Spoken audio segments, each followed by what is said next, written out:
Hello, நான் இன்றைக்கி செஞ்சு காமிக்க போகிறது ஒரு குளியல் பொடி. இதுக்கு தேவையான பொருட்கள் சும்மா 4-5 இதுதான்.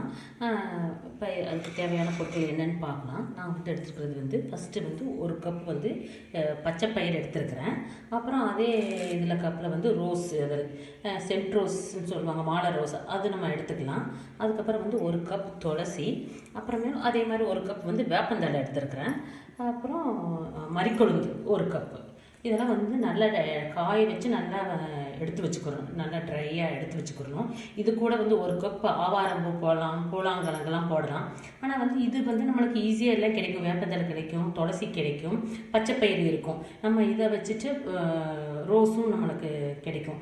இதை வச்சு நம்ம ஈஸியாக நம்ம பண்ணிக்கலாம். இதெல்லாம் ரேஷியோ கொஞ்சம் முன்ன பின்ன இருந்தால் ஓகே தான். பச்சைப்பயிறு கொஞ்சம் கூட எடுத்துக்கிறணும், ஒரு கப்பு. இதெல்லாம் கையில் நொறுக்கணுன்னா கம்மியாக தான் வந்துடும். நான் பவுடராக பண்ணும்போது வேப்பந்தழை கொஞ்சம், அதே மாதிரி துளசியும் இதெல்லாம் போடும்போது நம்ம வேர்வை நாத்தம்னு இருக்காது.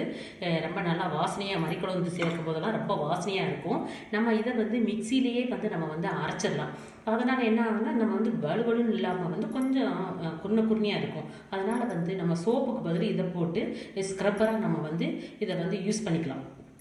இது கூட நான் இது வச்சுருக்கிறேன், மஞ்சள், கஸ்தூரி மஞ்சள் பவுடர் இருக்குது. இதெல்லாம் அரைச்சிட்டு நான் அதை அது கூட பவுடரை அது கூட மிக்ஸ் பண்ணிக்குவேன்.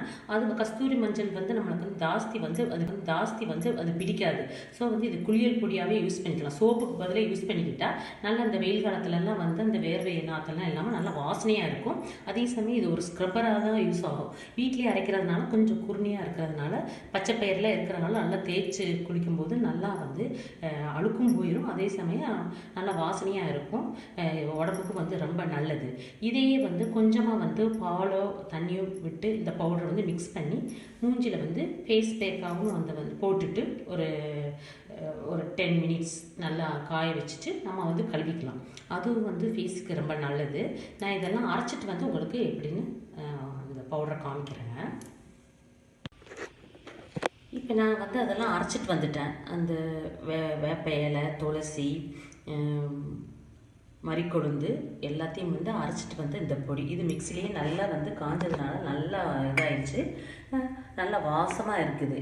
இது நம்ம இதெல்லாம் கூட அந்த வேப்ப இலை, துளசியோட வாசம் கூட இருக்காது. அந்த மறிக்கொழுந்து போட்டதுனால ரொம்ப வாசமாக இருக்கும். இப்போ இந்த இது ஒரு கப்பு நான் கஸ்தூரி மஞ்சள் இது மிக்ஸ் பண்ணுறதுனால நம்மளுக்கு உடம்புல இந்த கஸ்தூரி மஞ்சள் பிடிக்காது. சாதா மஞ்சள் தான் பிடிக்கும். இது நல்லா வாசமாக இருக்கிறதுனால நான் ஒரு கப் சேர்க்குறேன்.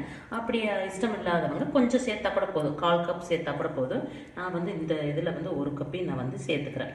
சேர்த்து நான் இது நல்லா மிக்ஸ் பண்ணி நம்ம எடுத்து வச்சுட்டு நம்ம சோப்பு போட்டு குளிச்சுட்டு இதை போட்டு நல்லா தேய்ச்சிட்டோம்னா, இது மிக்சிலேயே அரைச்சதுனால கொஞ்சம் குருணையாக கொஞ்சம் பரபரன்னு தான் இருக்கும். ஒரு ஸ்க்ரப்பர் மாதிரி தான் இருக்கும். போட்டு தேய்ச்சி குளிச்சுக்கலாம். நம்மளுக்கு அந்த மஞ்சள் பிடிக்காது.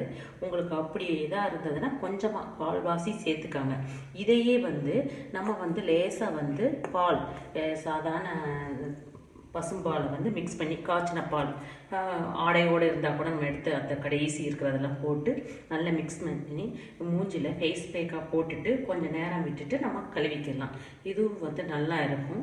அப்படி இல்லைன்னா டெய்லி நம்ம இதை போட்டு குளிச்சுக்கிட்டே வந்தால் உடம்பு நல்லா வாசமாக ரொம்ப நல்லா இருக்கும். இதை இந்த மாதிரி ட்ரை பண்ணி பாருங்கள். ஓகே.